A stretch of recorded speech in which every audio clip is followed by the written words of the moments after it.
Hello mga kakonchava, pag-uusapan natin kung bakit sobrang halaga ng client testimonials sa real estate business. Bakit mahalaga ang client testimonial? Proof na legit ang real estate agent o company. Kapag may actual feedback mula sa previous clients, nagkakaroon ng trust ang mga bagong buyers. Mas kampante silang makipag-transact. Number 2, nakakatulong sa ibang buyers na makapagdesisyon. Madalas ang ibang buyers ay nag-aalangan pa. Pero kapag nakita nila na positive ang experiences ng ibang tao, mas lumalakas ang loob nilang bumili. Third, word of mouth marketing. Ang satisfied clients, sila mismo ang nagre-refer ng ibang potential buyers. Libre na, super effective pa.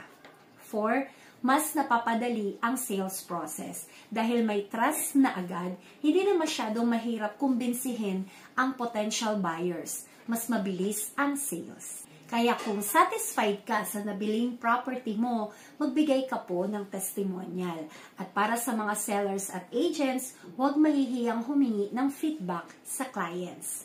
Mga kakonchava, testimonials create trust, and trust builds success. Kaya kung gusto mong malaman paano makahanap ng tamang bahay na swak sa'yo, i-message niyo po kami. This is Natalie Concha of VS Concha Realty. Lagi pong tatandaan, real estate is for everyone. Let's learn and grow together.